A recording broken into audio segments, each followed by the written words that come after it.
Pakita sa anak ko po.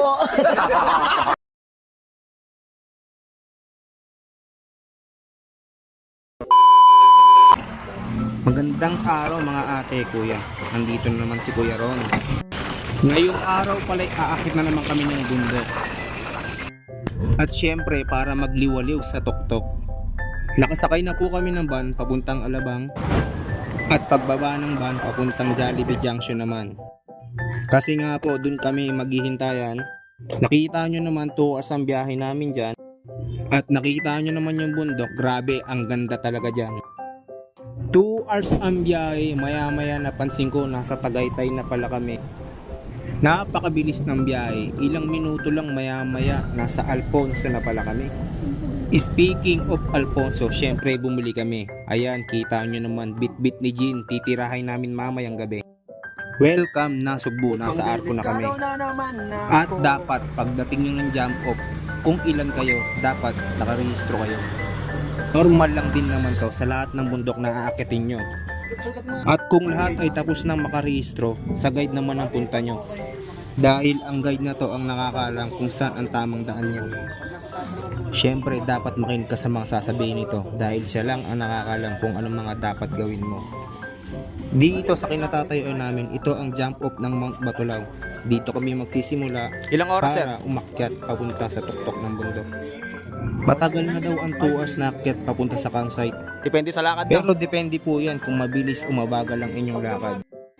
At bago mag-umpisa sa paglalakad, maraming salamat Kuya Gerald sa pag-lead ng prayer sa aming lahat. Dahil makulimlim, sana makisama ang panahon para safe ang lahat. Nag-umpisa nang maglakad ang lahat.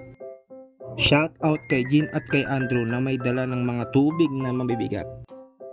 At nang di pa masyadong nakakaangat, yung mga kasama ko nag-take 5 agad. Ginusto niya ito, di ba? Hingal na hinga sila pero okay lang yan kasi nga first time pa lang nila. Maya yung summit ng Mount Batulaw sumisilip na. Dumidilim na ang paligid kasi nga paggabi na. At oo nga pala, itong aso na to, pag umakit kayo ng Mount Batulaw, lagi nyo siyang kasama. Tapos yung mga kasama ko, nagpahinga ulit sila. Buti na lang maraming kubo dito at lamang ang pahinga. At merong mga dadaanan ditong kubo na merong maraming pagkaing paninda. Merong saging, Shanghai, itlog at iba pa. Itong tinigilan namin ay pangatlong kubo na pala. Shout out sa dalawang to, Angie, Fatima, kasi nga first time lang nila. Bet natin yun. At tinanong ko si Kuya Gerald, kamusta? Puro kami pahinga. Di na kami pinagpawisan. Natuyo na lang yung pawis ng paundi-undi. Lamang ang Yun pahinga. lang ang bot. Lamang ang pahinga. Lamang ang pahinga. At narating din namin ang first peak ng bundok. Kaso nga lang kami ay napapalunok kasi nga malayo pa ang tuktok. Alas 5 na ng hapon, dumidilim na ang paligid ng bundok. At sa haba ng aming paglalakad ay nasa peak 4 na pala kami. Lakad kami ng lakad at nasa peak 6 na pala kami. At oo nga pala, ang Mount Batulaw ay may 12 peak at nangangalahati na pala kami. Onting lakad pa at sa campsite ay nakarating na rin kami. At dito nga pala sa peak 8 ang campsite nila. At sa pagbuo ng tent kami ay nag-umpisa na. Fast forward na tayo mga ate, kuya.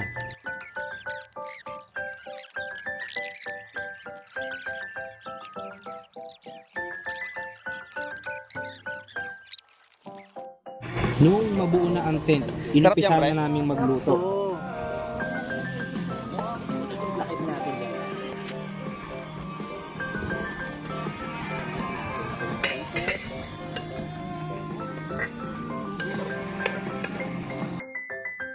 Nung ang pagkain ay naluto, kanya-kanyang sandok na sila.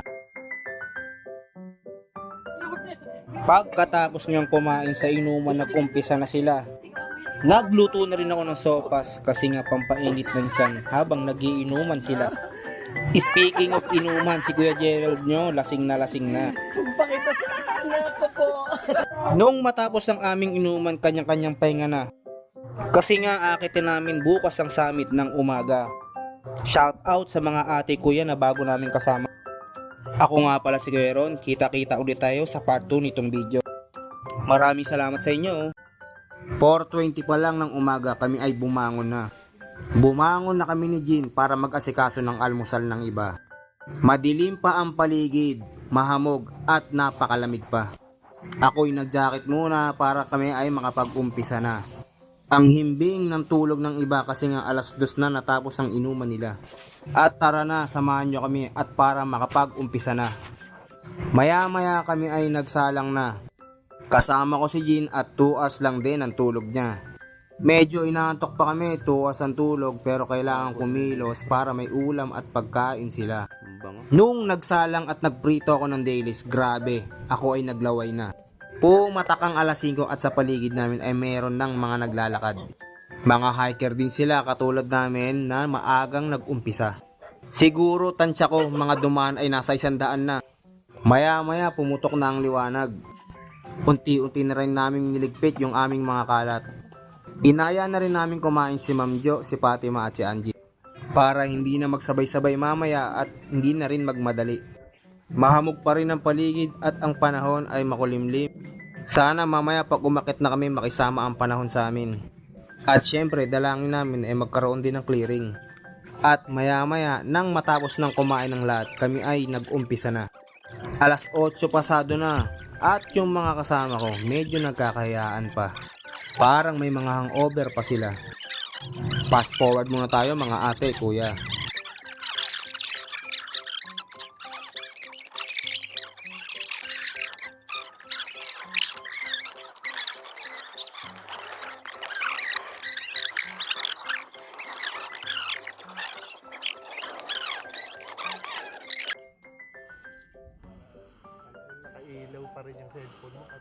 Naka-flashlight. Onting lakad pa lang yung mga kasama ko napagod na. Tapos yung mga umakyat kaninang umaga nakasalubong na namin sila. Palayo-layong lakaran pa pero yung summit aming natatanaw na. Tapos dito maputik na ang daan kasi nga umulan kaya kailangan magdahan-dahan. Dito nga pala sa Mount Batolaw ang mga puno ay iilan lang. Dito damo ang mas lamang. Pahirap na ang daan tapos dito nga may lubid ka nang kakapitan. Meaning lang yan, malapit na kami sa aming pupuntahan. Okay lang kahit mabagal basta safe naman. Si Kuya Jean at Kuya Gerald mo umalala na sa unahan kasi nga para sila ay gabayan. Ang dami ng lubid na kakapitan kaliwa kanan kaya mga kaibigan kayo ay magdahan-dahan. At okay lang mapagod kasi kasama naman yan. Pahirapan na sa galawan, okay lang yan kasi mamaya sulit naman. Kapit lang mga ate kuya kasi malapit na rin naman. Tapos maya dito sa malaking bato, merong mga nagkakatuwaan. Ang ganda ng upo ni ate, parang nasa bahay lang. Ate, dahan-dahan lang, yung gilid mo bangin na yan. Ang dami ng tao, nagtumpukan na sila. Wala nang madaanan yung iba kasi nga na-traffic na.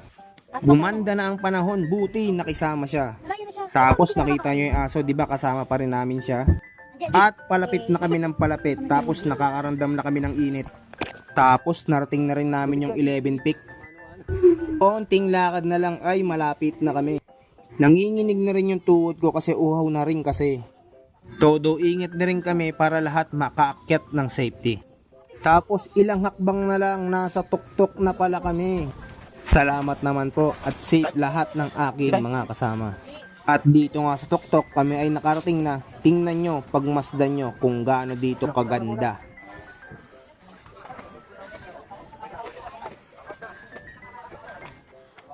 Yung pinagpaguran mo. Ang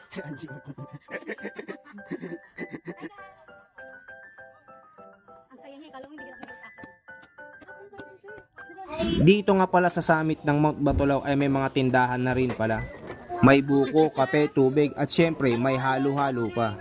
Si Kuya Fury ko, pagod na pagod at umorder na ng halo-halo niya. Pero fresh ka pa rin naman. Tubig po dito, may halo-halo, may soft drink.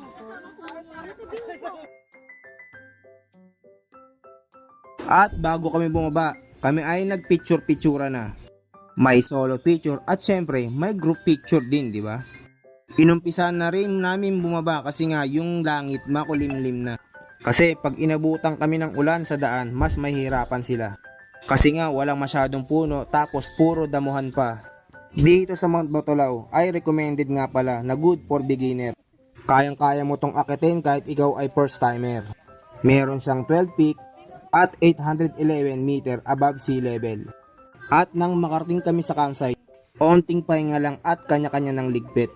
Kailangan na magmadali kasi ngayong panahon medyo sumusungit. Inabutan na nga kami ng ambon tapos yung mga paa namin lumulubog na sa putik. Yung masamang panahon unti-unti nang pumipitik. Oras ang lakaran pero kailangan pa rin magdahan-dahan. Nakita nyo naman, napakaputik na dyan. At yung ibang kasama namin aming naabutan. At bago magpatuloy sa daan, isang group picture naman daw dyan. Pagkatapos magpicturan, nagtuloy-tuloy ulit kami sa lakaran. Natuwa kami dyan kasi ngayong araw sumilip na naman. Kaso maputik pa rin ang daan kaya yung sapatos at sandas namin ay puro putik na dyan. At salamat nakarating na rin kami sa aming pahingaan at paliguan. Ang sarap umupo at matulog na lang dyan. Gusto nang maligo ng lahat kasi nga ang lalagkit na namin dyan. Nung makaligo na ang lahat, dumating na ang van at kanya-kanya ng akyat. Inabot na kami ng alas 3 ng hapon at gutom na ang lahat. At dito napag-usapan ng mga ati kuya ko dyan na maghanap ng makakainan. Nung makahanap kami ng makakainan, kanya-kanya ng orderan. Habang yung iba'y umu-order, tiningnan ko muna at dinaanan ko muna yung mga sticker ng mga vlogger. Sana pagbalik ko dito makadikit na rin ako ng aking sticker. Nang maka-order, inumpisahan na namin kumain. Lomi at rice lang ay sapat na sa akin. Nagpapasalamat nga pala ako sa lahat ng mga nakasama namin. Kay Boss Arvin at Ma'am Jo. At sa mga teacher ng Tunasan High School na nakasama namin. Kay Angie at Fatima, ang galing nyo dahil nakasurvive kayo. Kay Kuya Andrew, Jean at Gerald na kuya ko, maraming salamat sa inyo. Ako nga pala si Kuya Ron, hanggang sa susunod na video.